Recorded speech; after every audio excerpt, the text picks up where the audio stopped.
What's going on, guys? This is Travesty here, and today I am bringing you my PPL Week 10 team builder, team analysis video thing for Sam, Foofoo, and the MewCastle United. I think that's it. So, if you don't know what the PPL is, that stands for Pokemon Premier League. It's one of the draft-based Pokemon leagues that's been going around at the moment. Shoutouts to Titos for the thumbnail template, as always. Be sure to check them out in the description. Also, all the other coaches for the PPL are in the description. I hope you go check them out because they are all absolutely fantastic people. I'm not just saying that. Especially our opponent for this week, Sam. He's one of the very first people I started following on YouTube. I'm a huge fan of his work, and I'm hella fucking scared for this battle. First things first, I guess, with all of this stuff, I was going to show the league table, except we haven't updated it yet because there's a battle that hasn't been done from last week. A lot of them haven't been uploaded because people aren't uploading this season, so everyone's been super busy and shit. So yeah, that's not great, but we're trying to get uploads up as much as we can. I know like Liam's doing daily uploads the next week or so, getting up all of his matches that he's missed. And I think most other people are fairly close. RTK, I believe, is trying to do the same thing, daily uploads for the next little while to catch up. So I'm sure people will be uploading soon, so you can see how all those things are going. But league table hasn't changed from last week, because at the time I'm doing this as a battle that hasn't been done for week 9, it's now over a week late, and no, about exactly a week late, and that's not good, because this is going to be slightly late after editing and stuff. So, anyway, what I can show you though, for once, because I am the first battle happening this week for the first time this entire league, is the team progress. And by that I mean the Golden Pokeball Award. So you can see the full spreadsheet we have there. Now, like I said, one game hasn't been played from week 9, so some of these mons haven't had that chance to get more kills and stuff. But what you can hopefully notice from that top 20 is that we have 5 mons in the top 20. We have Tyranitar at number 3, I believe, maybe even number 2. Tyranitar at number 2, I think. Latios at number 6 from memory. Exodrill number 9, I think. I can't remember exactly. Not gonna lie, you can see it above me. I'll edit that in. And all I know is that all of Tyranitar, Latios, Exodrill, Emboar, and Thunderous are all in the top 20, and that is fantastic. Then Quillfish is down at about 63, I think. Tangrowth's about 80. Slowbro and Megarodino are fucking nowhere. Like, they're all just so far down, it's not even funny. But I mean, they're walls and they're doing that, so that's cool. Now, looking at Sam's team, or at least the things he could be bringing, he has Jirachi, Nidoqueen, Togekiss, Jolteon, Tyrantrum, Hariyama, Talonflame, skip Talonflame, Gourgeist, Liepard, and Mega Blastoise. So he's rocking that Nidoqueen Togekiss core that I had last season, which does things and stuff. It is pretty good if you hit air slashes.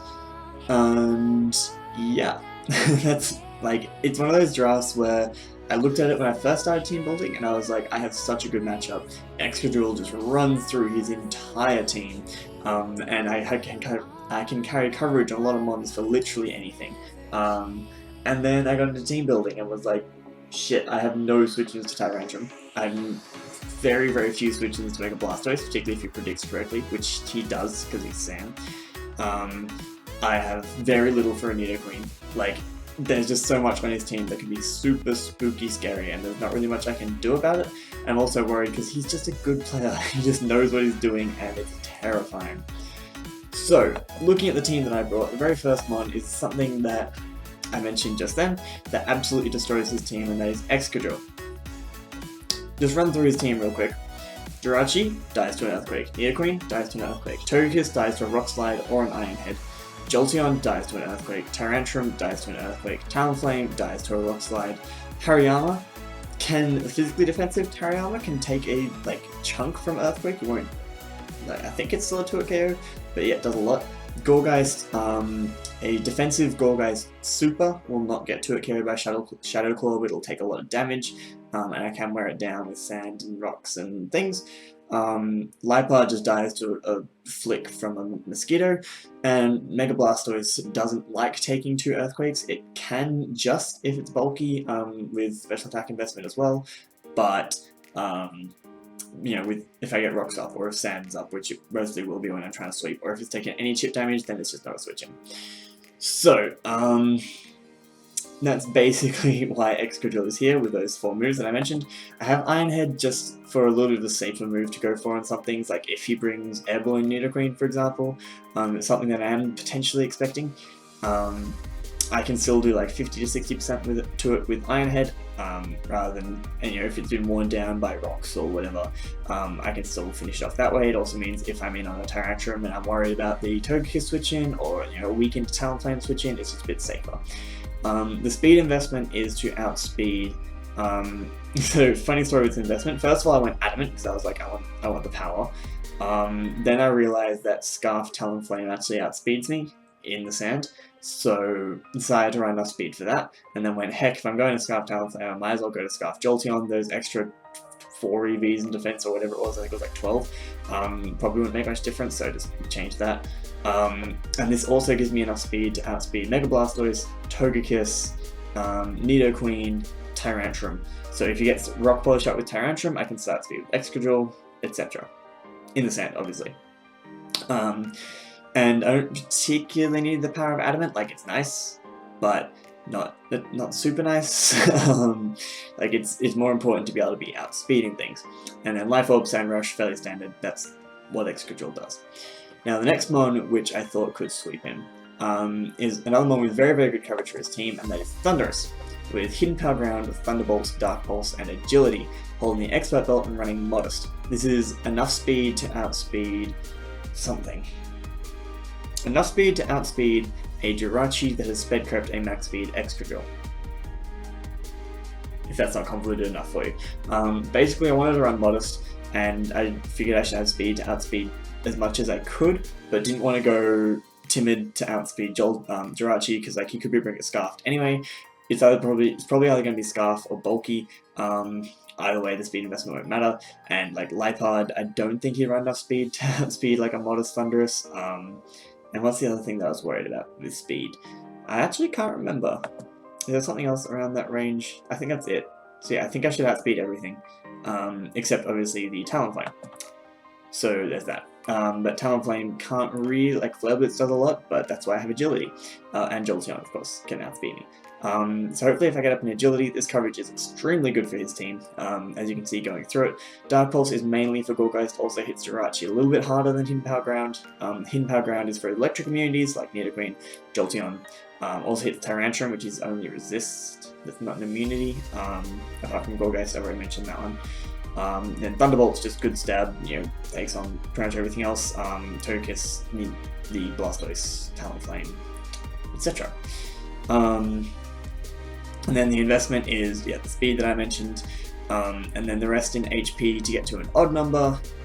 And then, actually, I think if I take this out and put it in there, yeah. So it was HP for an odd number, and then the rest in defense because reasons. That's basically it. There was no real reason for anything else. And yeah, it's fairly self-explanatory. Hopefully I can get Agility up late game. Hidden Power Ground should 2-hit KO pretty much, like it should 2-hit KO Nidoqueen even if it's max HP, as long as it's not fully Spadef, but if it's fully Spadef I can deal with it so much better, because Nidoqueen is spooky. Next up, we have Mega Ordino. This is my one and only answer to Mega Blastoise, basically. And if I haven't Mega Evolved yet, it's not really an answer, because Aura Sphere does a Metric Fuck-Shun, and then I can't Wish Protect the next turn. So yeah, basically I have to get off my Mega pretty early to try and take on that Blastoise. I have Dazzling Gleam because stab and hits like Hariyama, Lipard, I guess. It just kind of does a little bit of chip damage to things, and then Surf to hit Nidoqueen on the switch in, to hit Talonflame on the switch in. I'm completely walled by Jirachi and Blastoise and just look everything, but I kind of have to deal with that because I can't run enough moves on Ordino. Basically, I want coverage for everything. I want setup, I want recovery, I want heal bell, but I can't just have them all. So going with this set, especially defensive to take on that Blastoise, I've got a little bit of speed investment just in case he puts a little bit of speed into Hariyama, so I can hopefully outspeed it and go for a Dazzling Gleam and just do damage. And yeah, that's a fairly self-explanatory Ordino. Next up is Tyranitar. Now you're probably looking at this set thinking, Trav, have you gone fucking high? The short answer is yes. Basically I built a team where this was Smooth Rock Tyranitar, and I had Earthquake instead of Natural Gift. And then I realized I had absolutely nothing for Hariyama because I was bringing a specially defensive Slyroh. That's also changed, but I'll show that when I get to it. And so decided to change this up. Shout out to Schady for this idea. Change it up to Natural Gift Tomato Berry for Hariyama. Now that gives it a base 90 power Psychic move. And the reason I've gone with that rather than, I believe, Staff Berry, which is base 100 power Psychic, or Citrus Berry, which is base 100 power Flying. Sorry for picking my nose, it's getting really itchy. Is because both of those will be popped if I get down to too low amount of HP. So if I get down 25% or left, Citrus Berry and Staff Berry will both get popped, and that's just not a fun time. Whereas Tomato Berry won't get popped, I can always have my Natural Gift there when I need it, so even if I get really, really worn down, if I know it doesn't have Bullet Punch on Hariyama, I can outspeed it in Bopple with a Natural Gift. So if he is max HP, the combination of Sand or Rocks plus a Crunch or a Rock Slide, and then Natural Gift the following turn, is not quite guaranteed to take him out. If I get Sand and Rocks or any prior chip damage, then it is, and that's if he's max HP. If he's running Speed, which I think he will be to outspeed Ordino and Tyranitar, potentially, then I can do that. The speed investment on Tyranitar is basically just me saying, I want to speed creep a speed creeping speed creep. Like, I wanted to be really safe about outspeeding Hariyama while still having bulk to take hits from things like Jolteon. Potentially like a Nidoqueen, it's not gonna like it, but it could. And you know, maybe a Lipard and stuff like that. I want an HP investment basically. Also helps with Togekiss, so that's nice, and obviously Talonflame. So yeah. Rock Slide is for obvious reasons, Stealth Rock is for obvious reasons, you have the Talonflame, you have the Togekiss, and just chip damage on things. Crunch is for Stab, and for Gourgeist, and for Jirachi, and things like that. And then Max Attack Adamant, because I like Adamant Tyranitar. Next up is Assault Vest Slyroh. So like I said, this was originally fully specially defensive with Assault Vest to completely take on Nidoqueen, and I've changed it up to be physically defensive with an Assault Vest, so it still doesn't get too carried by modest life or anything except for Thunderbolt.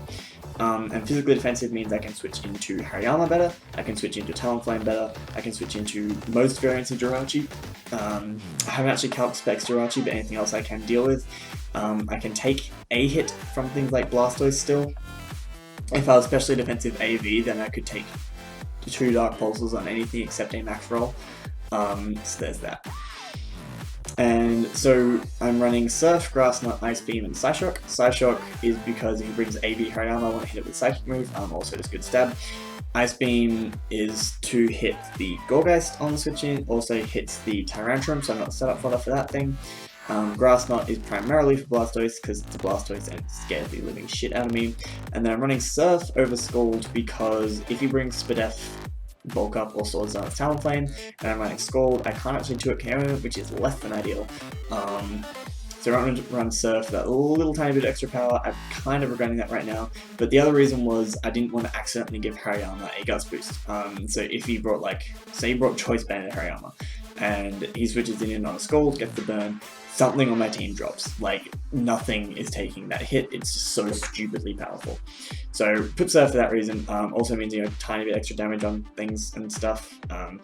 Yeah, that's basically Slyroh explained.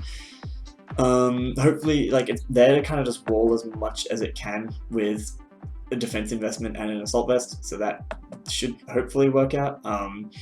Next mon is a set that I'm actually really proud of and I'm thinking is going to do a lot of work, and that is Emboar. I'm running Max Attack Adamant, 140 in HP and 116 in speed. Also, the slight little difference with Slyroh's investment was just like the calcs, that's what the most efficient way to do it was, so I changed it a little bit. Like, it gave me slightly more damage output without losing any